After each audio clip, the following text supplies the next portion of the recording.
All right, time for my weekly dose of feeling bad about my own guitar playing. We are checking out Tony Rice for the first actual time. I've been doing this bluegrass thing for the last couple months, and people are like, oh, check out Billy Strings, Molly Tuttle, Doc Watson, and then probably the fourth most popular request I've gotten to check out would be Tony Rice. I don't know that I've ever listened to Tony Rice. I've had some bluegrass playlists on that I've just been kind of jamming on streaming. So I'm sure he's come. I feel like I've seen the name before, but I don't know what he looks like, how he plays, what actually is a Tony Rice song or not. This has been highly requested. This is the Church Street Blues, I believe. So yeah, without further ado, let's check out all the hype about Tony Rice and see if he's actually worth checking out. Of course he is.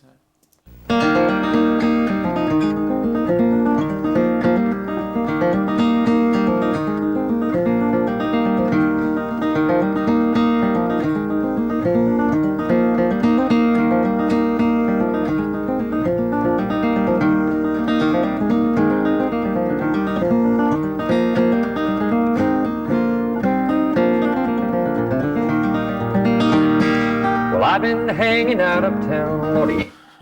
Okay, I've got some thoughts right away. That does not look like a normal human thumb, the way that he's picking around, moving it. Look at this.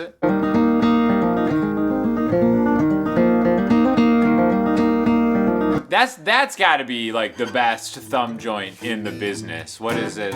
Looks like he's playing C. Is that Capo 3, maybe? Is that what it sounds like? Okay,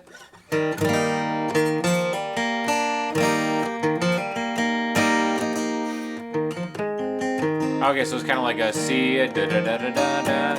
So the first thing that I want to listen to this intro again because I was struggling picking up the structure of this, which usually is just 1-4-5 in some kind of creative variation with bluegrass, but this is very interesting to me.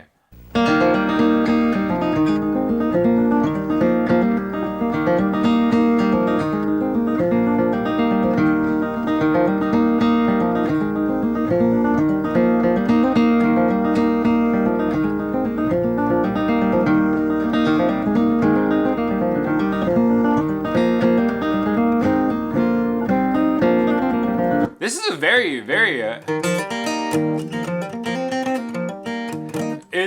I feel like just usually I'm better at picking this kind of stuff up. I don't know, maybe I'll figure this out as we go along, but correct me if I'm wrong. This is like kind of like a strange intro timing wise. It doesn't feel like it's like a this is not a 4 on the floor pop music beat that I'm used to playing, guys. Well, I've been hanging out uptown, Lordy, in that low down rain, watching Good Time Charlie friends that's driving me insane. Up on shady Charlotte Street, Lord, the green lights look red. I wish I was back home on the farm, Lordy, in my feather bed. And I got myself a rocking chair to see if I could lose these thin time, hard time, hell on Church Street Blues. Oh, what a great singer. I love everything about this so far. My next question is, have we ever seen Tony Rice and Jeff Foxworthy in the same room? This is the original king of bluegrass right here. Is that a nickname for him? It's well known? I don't know. Also, let's go right into the fashion check, as what most people tune in to me to talk about. Great look. He probably regrets the collar on the right side right there. I have definitely been guilty of doing that with a polo or button down underneath a blazer, which is a classy look. I love that. I would almost say a little bit ahead of his time with it being opened up. It looks like 3 buttons down, but great colorway. Definitely goes along with, is that a D28? I think, Martin. Amazing. Maybe it's an HD28? I'm not totally sure. It looks like the, great binding on it. This is a D35, by the way. But great look. Great mustache. He looks like a 1980s baseball player, which is the highest praise anybody can ever get for a mustache. But, I mean, this guy seems like just an S-tier guitar player, singer, and fashionista.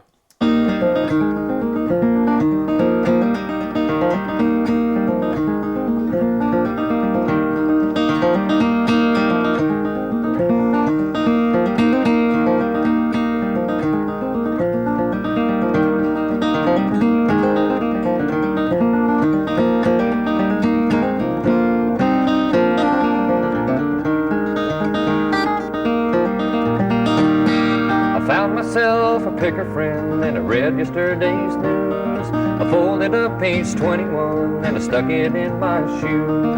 I gave me a nickel to the poor, my good turn for the day. I folded up my old billfold and I threw it far away. This is amazing. This is bad. Can someone tell me maybe the story behind this? It looks kind of like one of those old QVC sets.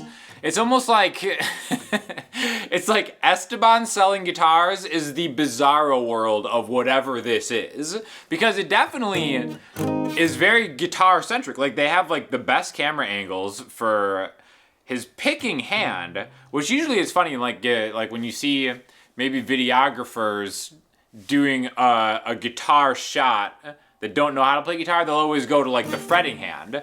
But what is clearly way more interesting to me in this, you know, cinematography, so to speak, is picking up on is that his picking hand is unbelievable, because these are just really easy chords. It's just, you know, C, F, G. One thing that I've noticed is A minor.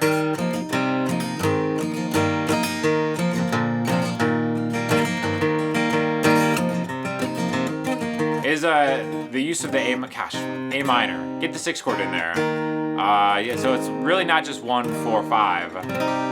The A minor comes in and is very powerful, which I love. But yeah, the whole vibe of this is kind of a very interesting performance. And I got myself a rocking chair to see if I could lose these thin time, hard time to hell on Church Street blues.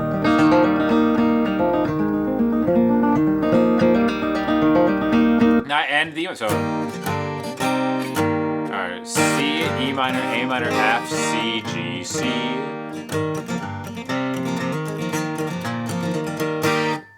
Great.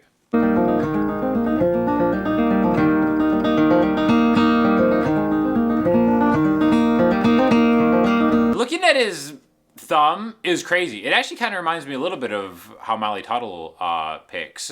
So intricate, and it's just kind of just like floating, but like it seems faster. Like it doesn't look super fast, but it is super fast. But also it's like, I don't know. I'm finding it difficult to describe his playing, because it's not like really like anything that I've ever seen before. Also crazy how whatever capo he's using, it looks invisible, right? I know there's a capo on the 3rd fret there, but I can't seem to actually see it with my eyes.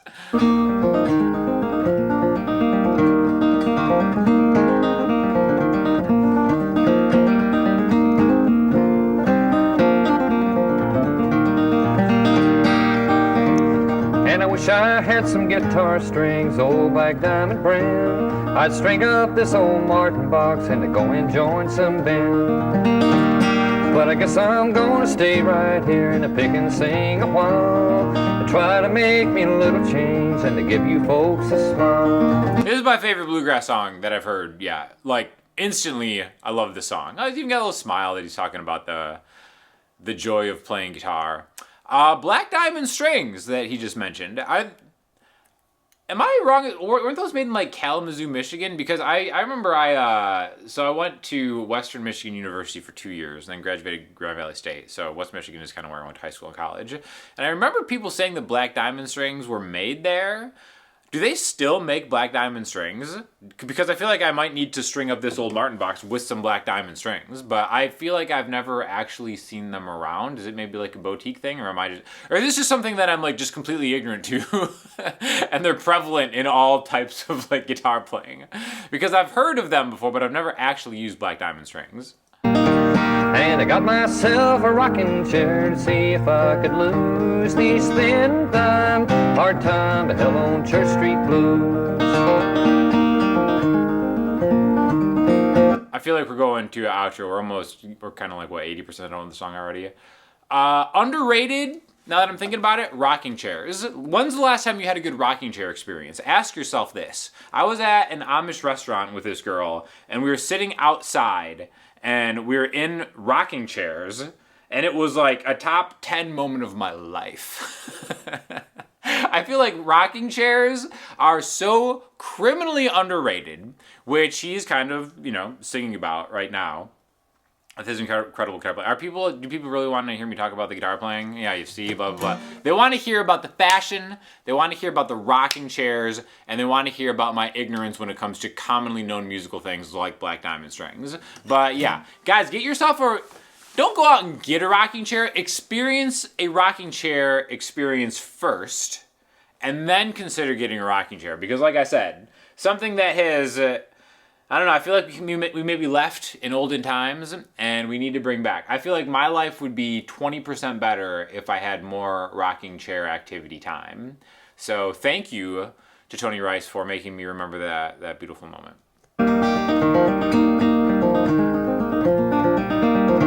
I can't get over his thumb. Like how, like it's you know what's funny is like a lot of people when they talk about like playing fast or like tremolo picking, I always kind of just rock my wrist up and down as fast as I can. But then you see like insane players and they have this like that thumb joint pick that I'm so bad at. And it's getting a little better doing the cross picking things, especially on the downstrokes. I feel like I'm actually getting better at it. But this is a great example of just being able to see a great, like, honestly, shout out to the videographer because great camera angle that we're able to see exactly how he's doing this. And I feel like you can learn a lot just from like seeing how he's picking through these because these are simple chords. It's not like he's doing anything crazy with his left hand, but it just sounds unreal.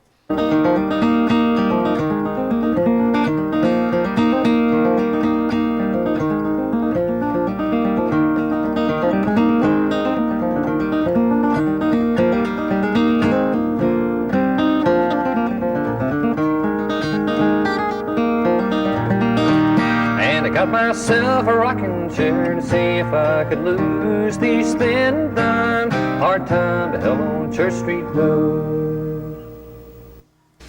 That was awesome. 10 out of 10. I'm a huge Tony Rice fan just from that. What else should I listen to from Tony Rice? That's amazing. And now that I'm more into the song, he got the rocking chair specifically to lose the blues. So I'm going to go buy a rocking chair.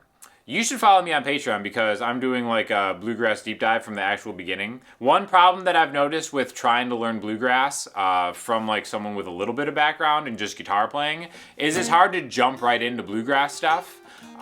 So I've been scouring the internet and I feel like I've got like a good amount of just stuff on the Patreon just to like maybe start you off in ways that like I kind of put together somewhat quickly after just being out in the cold for a long time. So check that out. I'll link you to that. But man, Tony Rice, that was fantastic. 10 out of 10. Let me know what other Tony Rice songs I should listen to because hands down, that was my favorite bluegrass song and performance that I've seen so far in this journey. So thank you to watching. Like I said, any requests or help with some of the questions I had during this video, I would love to hear it as still a pretty big noob in the genre, just trying to do the best that I can, trying to check out the stuff that is iconic, and that definitely fits the bill. So thanks for watching, and I will talk to you guys in the next one.